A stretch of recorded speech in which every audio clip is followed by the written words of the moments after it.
Hello, this is an introduction to the DisplayPoints command in the Sincpac C3D. I can run this command from the command line, or I can select one or more Quux points and right-click and select DisplayPoints from the shortcut menu. And here at the grid I can see the points that I've displayed. If I want to select some more points in the grid, I can select some more by point group or by picking some more points in the drawing. Just go ahead and select a bunch of points here. And if there's some points that I want to remove from the grid, I can just select anywhere on the grid and then just select through whichever rows I want to remove and right click and remove those rows.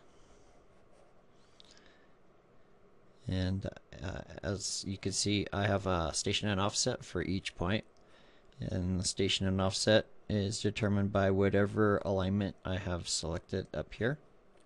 And I can select through here to these selection boxes here to flip through my alignments and see my points station and offset on any of these, or I can click here to pick in the drawing. I can pick either a profile in the profile view, or I can pick my alignment here.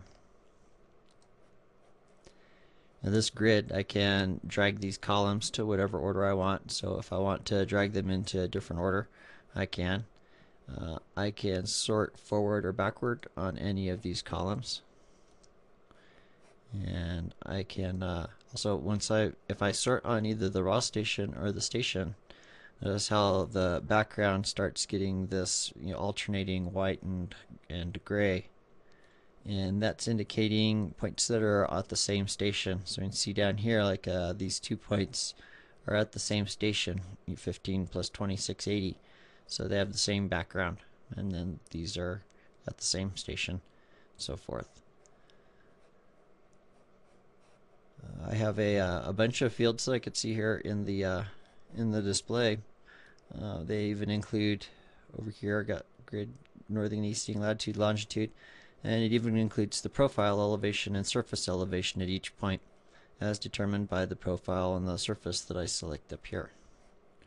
And it even calculates a cut or a fill between the Quux point elevation and the profile and surface elevations.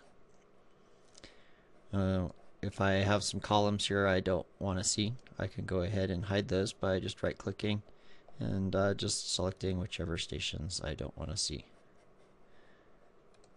Maybe worth noting that when I sort by station here, this will sort correctly even if I have a station equation.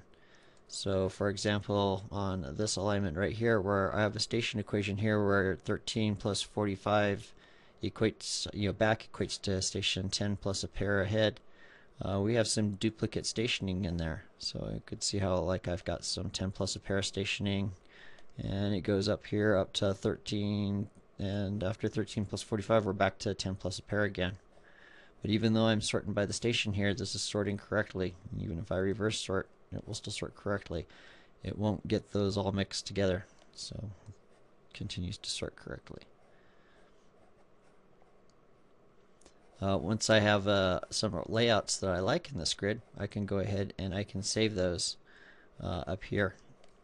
So let's say I don't care about grid northing, grid easting, latitude or longitude, or even the full description. Now say I want to go ahead and save this layout. I can just come up here, click, key in a new name for this layout, and now I can recall that at any time. You can see I've got a bunch of them already saved here. So here's where we started with everything displayed. I've got one here that's kind of a shortened display, station and offset, full description with a bunch of elevations.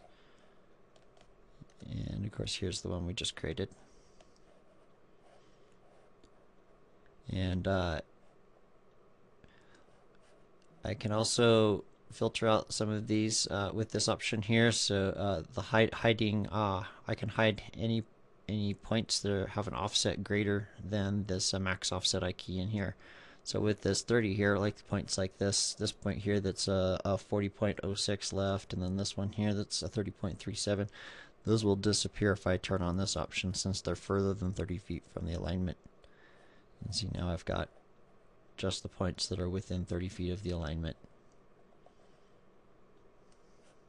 And if I turn that option back off, then those points reappear.